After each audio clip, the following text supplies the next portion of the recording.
Hey guys, Andrew here, and today I'm talking about how to build a university level education program using an LLM like ChatGPT. And it's going to be equal to, if not better than any university could ever do. And you're going to be like, what? You can't say that. Well, I just did. And I'm going to show you how I do it.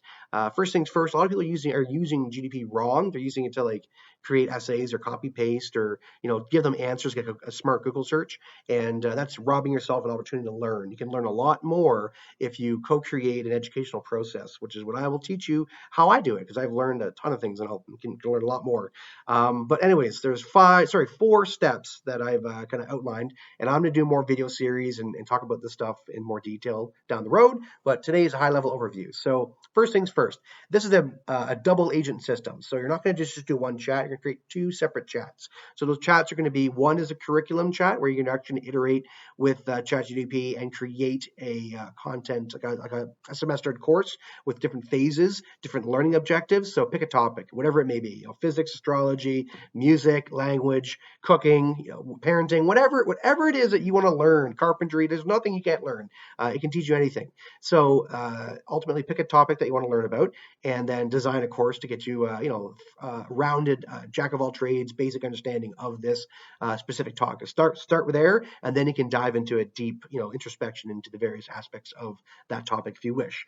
But step one is create a node, which is your curriculum node, and this is the architect that you're going to go back and forth and iterate what your goals are, what you want to learn about, and it'll create basically create a prompt that'll be the response you're going to copy, and then prompt your next node, which is your student node. That's where your learning node is. And then you're going to work with that node together to go through the various processes that you're going to lay out, your stages. So that's your second step, is boot up that new student load, inject it with that thread, and again, start going through the process.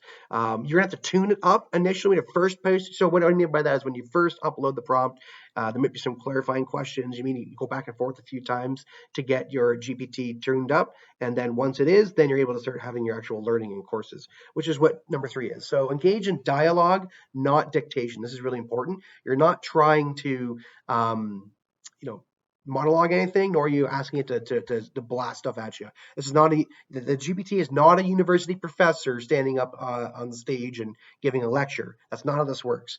How this works is it will draw various ideas, core ideas to the topic you're looking at. It'll research and find you some material you can read, videos you can watch and consume, and then some basic ideas to chew on, some major challenges in that specific industry or field, things that relate, that are interesting to explore. So together you'll back and forth do that, and that's the dialogue portion I'm talking about. So imagine you're not just sitting with in a classroom with a professor. You are in their office and you're engaging in a dialogue about the topic that you want to learn about. Okay, so that's how you mentally perceive it. And then at the end, once you've completed a session, so I break my learning up into like usually phases, and the multiple phases is a semester. So at the end of each phase, I like to test myself before I move on. So that's where you would have the chat. You can flip back over to your curriculum chat again, and you can ask him to drill and test you on the fundamental concepts of that topic that you're learning about, and tell it to be tough,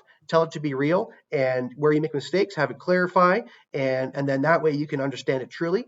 The most important thing is that you don't use Google or AI or anything to answer the question. You just use your own brain, and then that's how you kind of get a good grasp on things. And you just build each sequence up, and you can check off all kinds of learning that you can develop. So right now I'm going through learning how AI was developed initially from Turing all the way through into current day transformers, and how the logic gates work and the process behind the mathematics of it. And it's very interesting stuff. So I recommend you pick a topic. It could be anything you want, and give this a shot.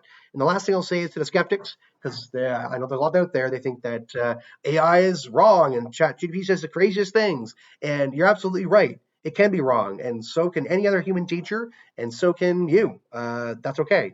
The whole point here is to build up critical thinking. So as you're learning, you're fact checking, you're verifying, you're going to other sources, you're Googling things to like follow along. You're basically making sure that what you're learning is accurate and true to the best of your knowledge. And so that's part of your job as the BI, the biological intelligence, is to engage in that validation process. And so that is the overall kind of strategy that I follow to build a learning program with ChatGPT. Thank you.